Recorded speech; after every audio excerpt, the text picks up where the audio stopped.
You know how to push his buttons, my mother whispered, while I sat in the bathroom floor at 14, pressing a cold washcloth to my ribs.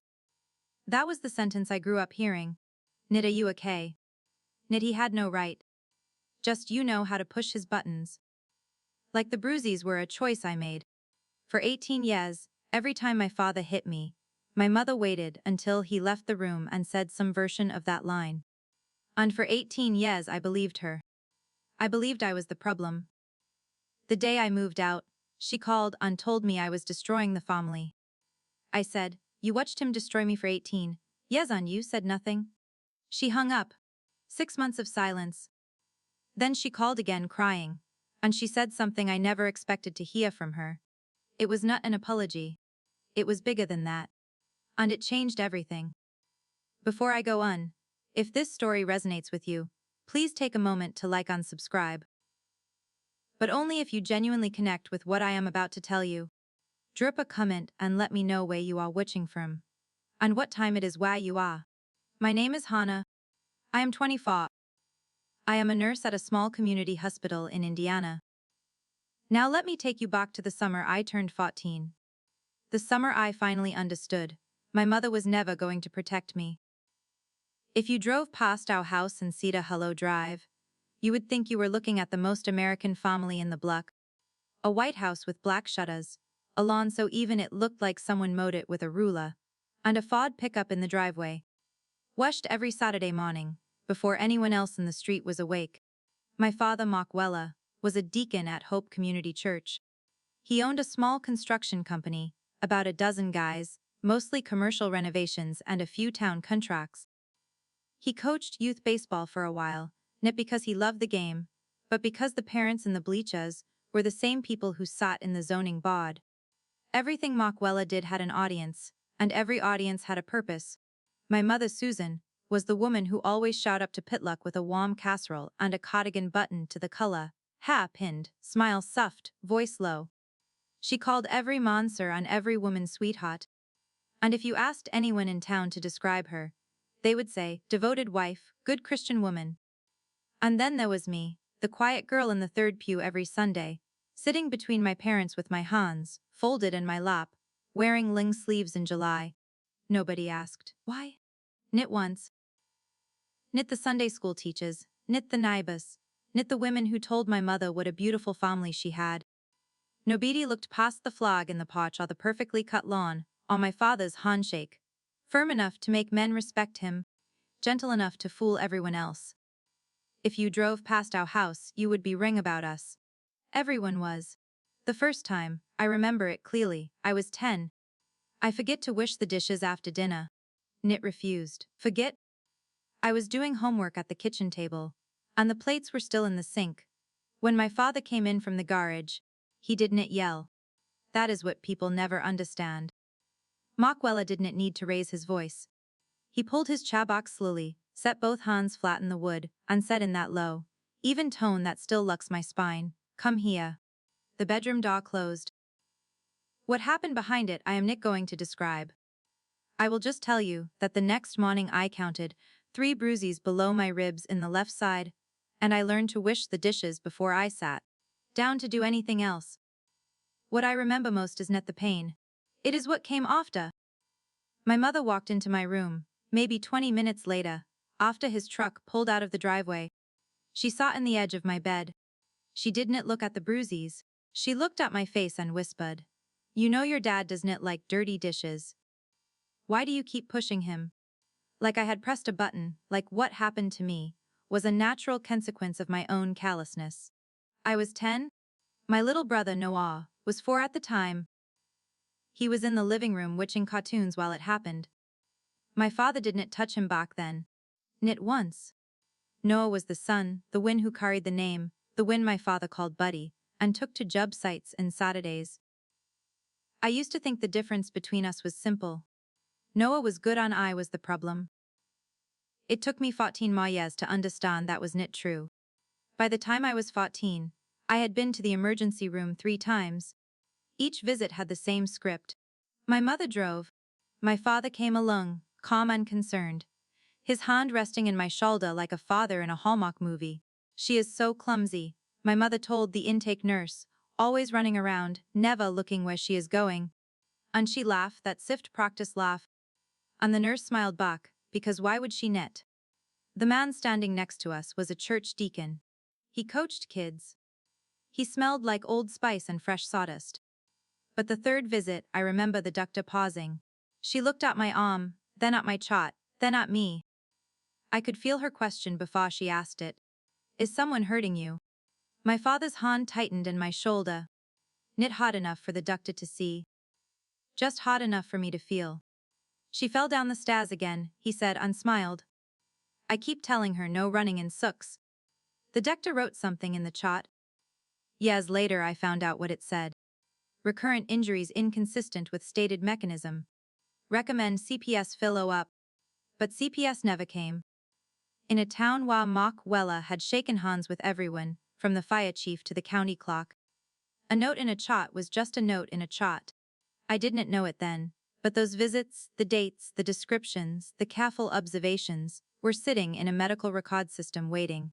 Knit for a lawyer, knit for a courtroom. Just for the day I would be old enough and informed enough to ask for them. That day was still 10 years away, but the paper trail had already begun. At 16, I get a part-time job at the pharmacy in Grant Street. I did not ask my father's permission. I asked my school counselor to sign the work permit, told him it was for college savings, and started bagging prescriptions 3 afternoons a week, at $9.25 an hour. My father found out within a week. He didn't like it, not because he cared about my schedule, but because a girl with her own paycheck is a girl with options. And Mark Weller did not raise his children to have options he could not control. No daughter of mine needs to work, he said at dinner. His voice was pleasant. His eyes were knit. People will think I can't provide. I kept the job. I kept every dollar in a shoebox under my bed, tucked behind a stack of old textbooks. By the end of 6 months, I had $412, enough for a security deposit in the smallest apartment in the county, if I ever needed one. My mother saw the shoebox once. I came home and found her standing in my room, staring at it and my desk like it was a grenade. She didn't say anything. She just looked at me with an expression I couldn't decode. Pot fear, pot something else, envy maybe, or recognition, like she was looking at a version of herself, who had made a different choice at 22. Then my father found it. He took every dollar, counted it at the kitchen table in front of me, folded the bills into his wallet, and said, "Money earned under my roof belongs to this household." I didn't cry that night. I lay in bed staring at the ceiling, and I started hiding cash inside a tampon box in the bathroom cabinet. And I started counting days. By 17 I had saved enough again. Knit in one place, knit in a neat stack, that could be taken in a single sweep of his hand. I had bills folded inside a tampon box, tucked into the lining of an old winter coat, slipped between the pages of a nursing textbook. I kept hidden behind my dresser. I had learned that survival is rarely dramatic. It is small. It is methodical. It is quiet. I had also applied to the nursing program at the community college 2 towns over. I filled out the application in the school library, using a computer that timed you out after 30 minutes. I created a new email address my father didn't know about. I rented a post office box for $11 a month and told the clerk it was for scholarship letters. When the acceptance email came, I read it 3 times before I let myself breathe. When the physical letter arrived at the P.O. box, I held it like something fragile and holy. I had a way out. I didn't tell anyone. Nit my mother. Nit no. I knew better. In a house where one person controls the narrative, information is currency, and I was done handing mine over for free. But mail is fragile in a house where one person controls everything. The second copy of my financial aid summary, the one I accidentally had sent to the house address, arrived on a Tuesday. My father was the one who checked the mailbox. He brought the envelope inside and set it next to the salt shaker at dinner. He didn't say anything at first. We all sat down. My mother placed the roast in the table. Steam rose. The clock ticked. "What is this?" he asked casually, topping the envelope. My stomach dropped so hard it felt like falling through the floor. It is mine, I said. He opened it slowly. He read every line. Then he looked at me. Nit angry. Nit yet. You think you are leaving. It was not a question. Nobody in this family makes a decision without going through me. He tore the letter in half. Then again. 4 pieces laid neatly beside his plate like folded napkins. My mother cut her meat. No. Now 11 and already learning how to make himself small, stayed at his mashed potatoes. No, Wen spoke. After dinner, I went to my room and called the admissions office from under my blanket, whispering so the walls would not carry my voice. I need a replacement copy, I said. The original was damaged. The woman in the other end paused, then said gently, we can't send another one. Just tell me where. I gave her the P.O. Box number. I left on my 18th birthday. I checked his schedule the night before. A commercial renovation 40 minutes away. He would not be home until 6. My mother stood at the kitchen sink when I carried my first suitcase downstairs. She did not turn around. She was washing a dish that was already clean. If you leave, she said, who is going to help me with dinner? It was never about dinner. I understand that now. It was the only way she knew how to say please. Do not go without admitting why she needed me to stay. If I was in the house, I was the lightning red. If I left, the lightning would land somewhere else. I set the suitcase by the door and walked to Nua's room. He was sitting in his bed, 12 years old, trying not to cry. I knelt in front of him and held both his hands. I am coming back for you, I said. I promise. He nodded. He did not ask me to stay. Even at 12, he understood that staying meant something worse than missing me. I hugged him. I picked up my bags. I walked out the front door. My friend Emily's car was idling at the curb. When I looked back once, just once, I saw my mother standing behind the living room curtain. Her hand pressed flat against the glass. The curtain stayed open for 1 second. Then it fell. That was the last time I saw her for 6 months. 3 weeks later, I was sitting in the floor of my studio apartment, mattress in the ground, wind lamp from Goodwill, clearance curtains from IKEA that cost $7. And for the first time in my life, I noticed something. Silence. Not the kind that comes before a door slams. Just silence. Peaceful. Ordinary. My phone rang. My mother's name lit up the screen. I almost did not answer. But the part of me that had spent 18 years, hoping she would choose me, picked up. She did not ask how I was. She did not ask about the apartment or the nursing program. She went straight to it. Your father is not eating, she said. He is not sleeping. The house feels ring without you. Then you are destroying this family, Hannah. Do you know what people at church are saying? I sat there in the floor, the phone pressed to my ear, and felt something shift. Nit anger. Clarity. You watched him destroy me for 18 years, I said. Do not call me to say I am the one breaking things. Silence. Nit the peaceful kind. Then a click. She hung up. 6 months of nothing followed. I finished my first year of nursing school with a 3.7 GPA and a permanent knit between my shoulder blades from working double shifts at a nursing home en route. 12. My apartment stayed small but clean. A succulent in the windowsill. A second-hand bookshelf. Scrubs hanging to dry near the radiator. Every object in that room was something I chose. That mattered. I tried calling Noah 3 times. Each time it went to voicemail. The 4th time a text came back from my father's number. Stop calling this phone. If Cassie had taken it. Control. Control. The story. At night, I would lie awake and wonder if Noah was counting the cracks in the ceiling the way I used to. And then the harder question would sit heavy in my chest. Did I abandon him? One evening, scrolling through Facebook, I saw the Hope Community Church page. A photo of my father smiling wide, arm around the pasta, standing under a banner that read 2025 Man of the Year Nimini Mark Wella. Underneath, a comment from my mother's account. So proud of this man and this family. Get is good. The family in the photo was 3 people. I had been creeped out. I stayed at the screen for a long time. Then I turned off the light and lay in the dark. At 11 that night, my phone rang again. I almost didn't recognize her voice. Not because it had changed, but because I had never heard my mother cry like that. Knit polite tears. Knit quiet sniffles. This was raw. Hannah, she said. Please do not hung up. I did not speak. I just listened. He started hitting knob. The room tilted. After you left, she said. At first it was shoving. Grabbing. He talked back about going to prom. Her voice broke. He hit him. Hard. Like he used to.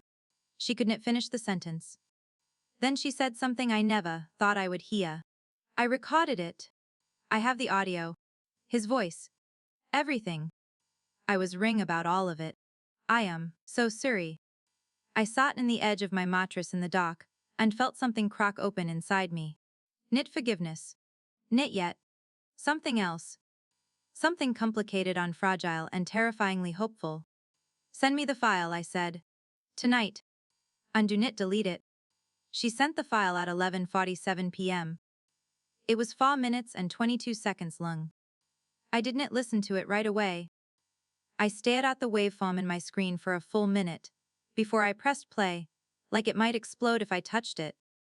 When I finally did, the sound that filled my apartment was a voice I knew better than my own. Not the warm church voice. Not the community barbecue voice. The other one. The one that lived behind closed doors. Low. Controlled. Absolute. You think you can talk back to me. A sharp sound. Something. Hitting something. Then, Noah's voice.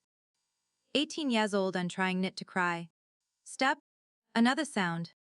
My mother's breath in the background. The recording ended with a sentence I had heard variations of my entire childhood. In this house what I say goes. I sat in silence long after it stopped. My hands were steady. That surprised me. The next morning, I called a legal aid office 2 counties over. Far enough that the last name, Wella, wouldn't immediately mean something. A woman named Carl answered. I told her everything. The visits. The audio. The savings account Noah depended on. She listened without interrupting. When I finished, she said, you have options. But your father has a head start in the narrative. And in small towns, narrative is everything. She was right. Because while I was making phone calls and printing copies of medical records request forms, my father was doing what he did best. Managing the story. Within a week, the version circulating at Hope Community Church went like this. Hannah Wella has always been troubled. Sensitive.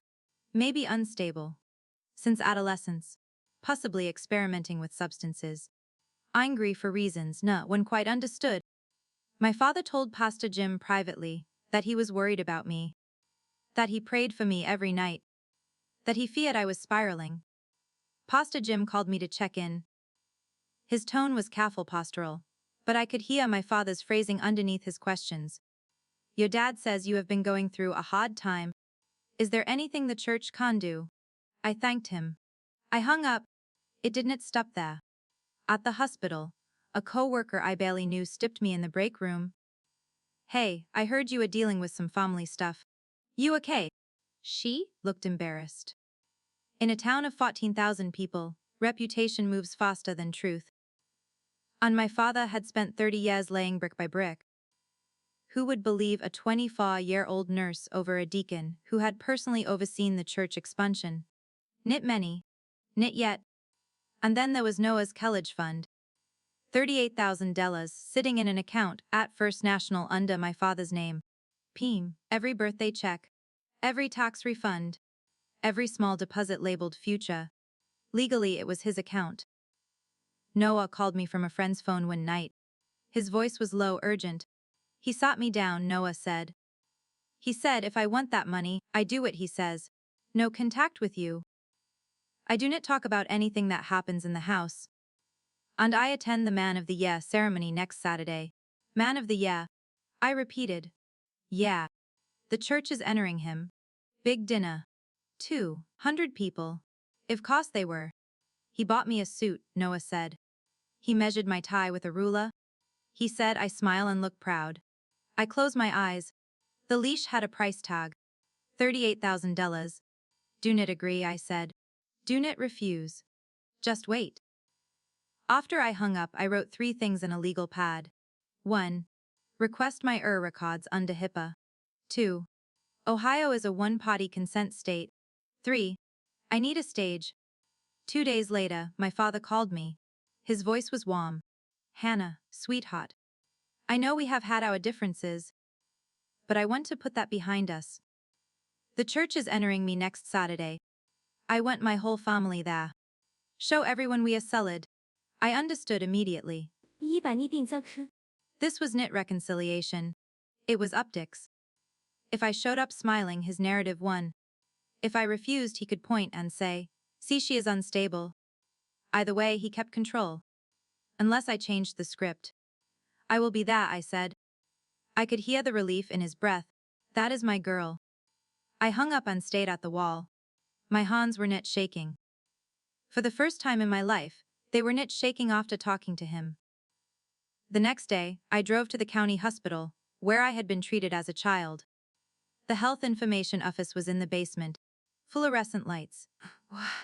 Beige carpet. A woman named Martha sat behind the desk. "I need copies of my emergency room visits," I said. She typed my name and paused. "I remember that name," she said quietly. "You were in here a lit." I nodded.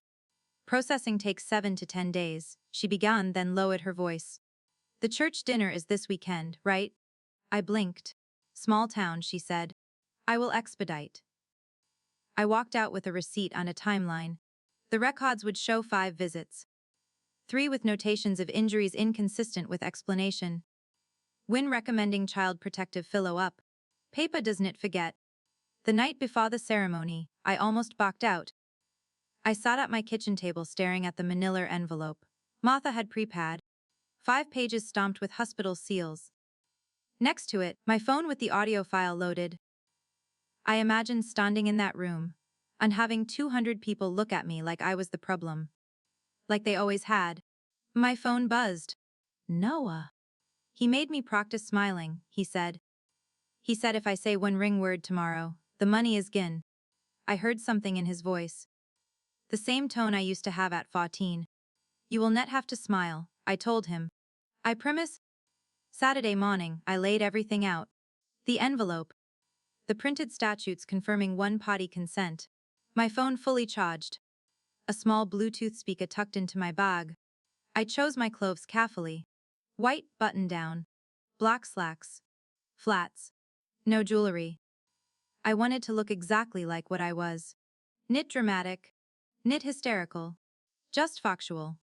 I called my mother. "You do not have to speak," I said. "But you need to be that." Silence. "Then I will try." "Trying is nit standing," I said softly. Another silence. "I will be there." I didn't know if that was courage or fear of losing both her children. Maybe it was both. At 2 in the afternoon, my grandmother called. "I am driving in," she said. Her voice was steel. I waited 16 years for someone to do this. She had once called Child Protective Services herself. When I was 8, it had gone nowhere. My father had handled it. Like everything. "I will be in that room," she said. That was enough. At 6:15, I walked into the fellowship hall at Hope Community Church. White tablecloths. Carnations. A banner that read Faith Family Service. 200 people. My father in a navy suit, red tie, shaking hands. My mother in a pale dress, eyes lowered. No, in the suit my father had chosen. When my father saw me, he opened his arms wide. "There she is," he said loudly. He hugged me in front of everyone. I didn't hug back. I didn't pull away either. I just stood there, feeling his hands in my back, the envelope pressing against my hip inside my bag. At 7, Pastor Jim took the podium. "Tonight we enter a man of faith, a man of family, a man who has built so much in this community." Applause. Standing ovation. My father stepped up. "This year has tested my family," he began. "But my daughter is here tonight. Because family always comes home." He looked at me. "Hannah, come stand with your old man." 200 faces turned. I stood. I walked to the stage. He put his arm around my shoulder. I gently removed it. The room quieted. I stepped to the microphone. My father said I have been going through a hard time, I said. He is right. But knit for the reasons he told you. He moved toward me. Hannah, that is enough. I kept going. I was admitted to the county emergency room 5 times before I turned 16. Each time my injuries were documented as inconsistent with accidental explanation. I placed the manila envelope in the podium. These are my records. I have every legal right to share them. Silence. Knit polite. Silence. Real silence. My father's face drained of color. She is unstable, he said quickly. She has always been. I pressed play. The room filled with his voice. The real one. You talk back to me one more time. The sound of impact. Nah, crying out. In this house what I say goes. 4 minutes and 22 seconds. Every word echoed. When it ended, I looked at the room. This was recorded last month by my mother. Under state law, it is legal. A chair scraped. My grandmother stood. I called CPS 16 years ago, she said. No one followed up. Noah stood next. He hits me, he said simply. Then my mother stood. Her hands were shaking. I was silent too long, she said. She is telling the truth. The room did not erupt the way it does in movies. No dramatic gasps in unison. No one fainted. It shifted. That is the only word for it. It shifted under his feet. Pastor Jim stood frozen for a long second, one hand gripping the back of a folding chair, his face drained of the easy warmth he wore every Sunday. My father turned toward him, lowering his voice to that familiar measured register. Jim, this is a family matter. We can't talk about this privately. Pastor Jim didn't look at him. He looked at me. Then at Noah. Then at my mother. Mark, he said quietly. We need to speak with the board. Now. The applause that had filled the hall 15 minutes earlier was gone. In its place was a murmur that moved like wind through dry grass. Some people stared at their plates. Some stayed at my father as if they were seeing him for the first time. A woman from the second row pressed a napkin to her mouth. One of the deacons who had stood uncheered. The loudest walked straight out the side door without looking back. My father reached for my arm. I stepped away. That was the first time I had ever done that in public. This is slander, he said louder now. She is confused. She has been unstable for years. I did not argue. I simply pushed the medical records closer, to the edge of the podium. They are stamped undated, I said. You can read them. My grandmother's voice carried again from the back of the room. You all knew how to read before tonight. The silence that followed was not disbelief anymore. It was calculation. People doing mental math. Or visits. Bruises. Stories that suddenly didn't line up. Noah stepped closer to me in the stage. His shoulders were shaking, but he didn't back away. My mother remained standing in the aisle, hands trembling at her sides. She didn't look at my father. She looked at the floor. That was the first time I realized how long she had practiced looking down. Pastor Jim cleared his throat. We are going to take a short recess. The word recess sounded absurd in a room full of adults, but nah. One laughed. The board members gathered in a tight cluster near the back. My father tried to follow. One of the elders gently placed a hand in his chest. Knit right now, Mark. It was not aggressive. It was worse. It was firm. I stepped off the stage. A woman I had known since childhood approached me slowly. I had no idea, she whispered. I netted. I didn't want comfort. I wanted acknowledgement. I wanted witnesses. The board's conversation lasted maybe 12 minutes. It felt longer. When they returned, Pastor Jim's expression had changed. The warmth was gone. Effective immediately, he said, voice steady but stripped of ceremony. Mark Weller is suspended from all leadership duties pending investigation. No one clapped. My father's face hardened into something cooled and unfamiliar. You are making a mistake, he said. You are letting a bitter child ruin decades of service. My grandmother stood again. No, she said. We let decades of service cover abuse. That was the moment something cracked publicly. The narrative he had built brick by brick didn't collapse all at once. But the first bricks slid loose. People began leaving quietly. No speeches. No case. Just the slow unraveling of a carefully constructed image. We walked out through the side entrance. Noah gripped my hand so tightly my fingers went numb. My mother followed a few steps behind us. No one stepped us. No one chased us. The air outside felt different, lighter and heavier at the same time. The next morning my phone didn't stop ringing. Knit from my father. From church members. Some apologizing. Some asking questions. A few defensive. By noon Pastor Jim called again. The board met early, he said. The suspension stands. We are recommending removal. He sounded tired. We should have asked harder questions years ago. That afternoon, 2 of my father's major construction contracts were pulled. The church expansion project and a county renovation. Both cited conflict of interest concerns. In a small town, reputation is currency. And the market had just shifted. 48 hours after the ceremony, my mother and Noah met me at the courthouse. We filed for a temporary restraining order. I handed over copies of the medical records and the audio file. The judge listened to a portion of it in chambers. She didn't dramatize it. She didn't scold. She simply signed. My father was ordered to vacate the house and stay 100 yards away from all 3 of us. The house deed listed both my parents' names. He had always acted as though it belonged solely to him. It didn't. When he was served, he packed 2 suitcases and left. Neighbors watched from their windows. The lawn in Cedar Hollow Drive grew uneven for the first time in decades. In the 3rd day, my father walked into First National Bank and withdrew the entire balance of Noah's savings account. $38,000. In a single transaction. He thought it was a final act of control. A punishment. A reminder that he still held the financial leash. But control is brittle when exposed. Word spread quickly. Even those who had remained neutral began to pull back. A father draining his son's college fund in retaliation didn't sit well with the congregation. My grandmother called me that evening. I have something to tell you, she said calmly. 5 years earlier, without telling anyone, she had opened a $529 education account in Noah's name.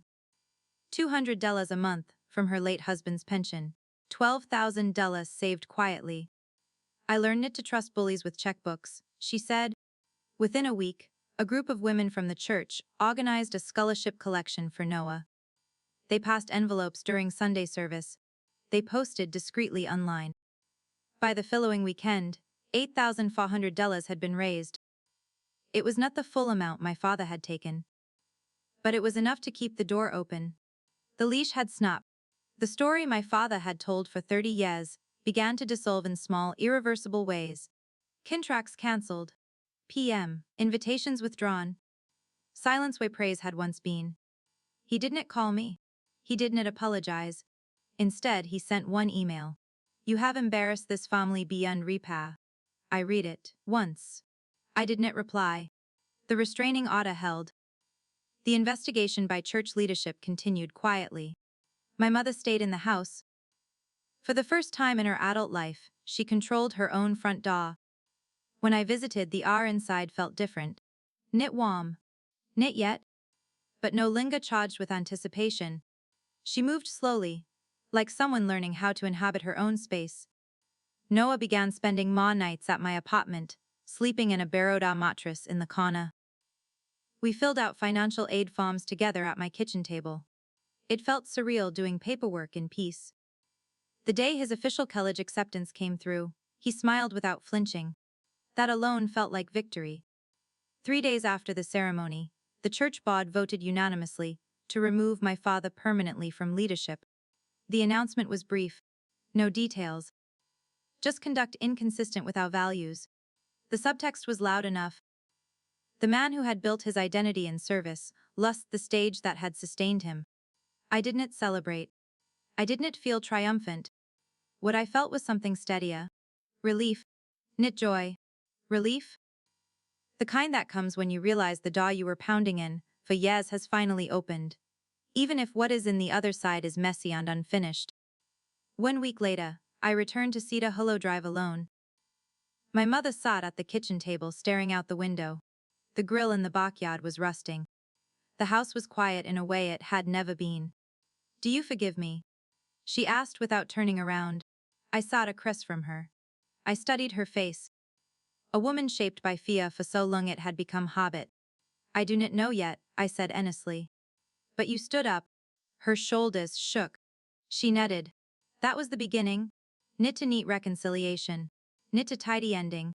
A beginning." A year later, Cedar Hollow Drive looked almost the same from the outside. The paint hadn't changed. The shutters were still black.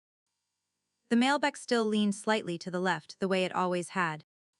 But if you stood in the sidewalk long enough, you could see the differences. The lawn was no longer trimmed with ruler precision. It was mowed unevenly by Noah, when he was home from school on weekends. The flag in the porch still hung there, but sometimes it stayed out overnight, because no one rushed to fold it before dusk. The wreath in the door was new, slightly crooked, chosen by my mother without asking anyone's approval. The house was not perfect anymore. It was real. Inside, the refrigerator that had once displayed only church announcements and grocery lists now held two photographs held up by mismatched magnets. One was of Noah standing in front of his community college campus, wearing a gray sweatshirt with the engineering department logo across the chest. He was smiling without looking over his shoulder. The other was a selfie I had texted my mother after a 12-hour shift, my hair pulled back, dark circles under my eyes, scrubs wrinkled. Smiling anyway. She had printed it at the pharmacy and placed it beside Noah's. It was the first time my picture had ever been displayed in that kitchen. I was 25. Noah was doing better than either of us expected. Nitafaya University funded by a college savings account, my father had weaponized, but a steady start. He worked part-time at a hardware store and loved the employee discount more than he admitted. We talked every Thursday night, sometimes about classes, sometimes about nothing at all. Those conversations felt ordinary. And ordinary felt like a miracle. My mother was in therapy. She had gotten her driver's license at 50 years old. The day she passed the test, she sent me a photo of herself holding the plastic caught up like a trophy. The smile in her face was not the polite one she wore at church potlucks. It was unguarded. We met for coffee every other week. Some visits were awkward. Some were heavy. Some ended with silence that felt loaded. But they happened. And that mattered. My father lived alone in a one-bedroom rental in the edge of town. He had lost the deacon's seat. He had lost the contracts that had flowed so easily through church connections. He had lost the house he believed he owned outright. Some people still shook his hand in public. Fewer, each month. He never apologized. Knit to me. Knit to Noah. Knit to my mother. I stopped waiting for him to. Forgiveness is not a light switch. It does not flip from dark to bright in one dramatic moment. It is closer to physical therapy. Slow, repetitive, sometimes painful. Some days I felt closer to forgiving my mother. Other days I replayed every whispered, "You know how to push his buttons," and felt the old anger rise like it had never left.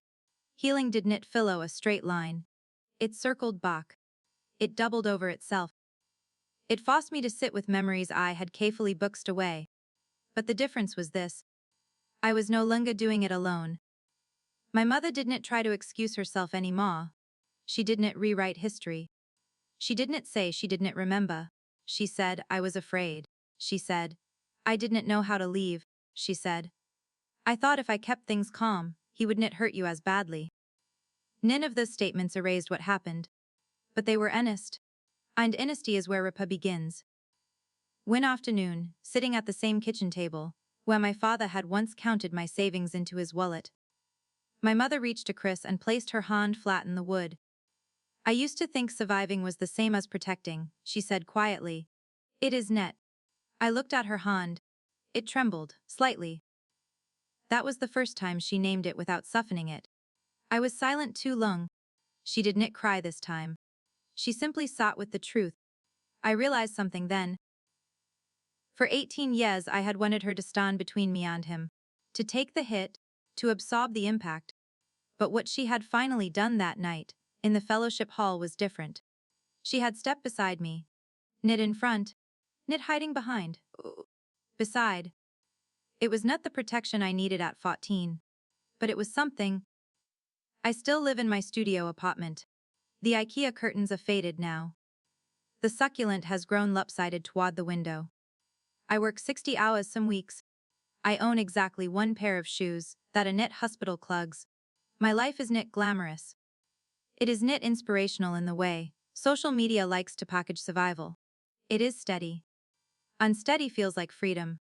The biggest change is this. I no longer flinch when my phone rings. I no longer brace for the sound of footsteps outside a closed door. I no longer believe I am responsible for someone else's violence. That belief was the heaviest thing I carried for 18 years. Letting it go didn't happen in a single speech at a church podium. It happened in pieces. In court documents. In therapy sessions. In Thursday night phone calls with my brother.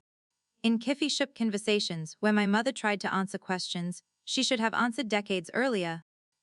I do not tell this story because I think every confrontation ends with public accountability. It does not. Many do not.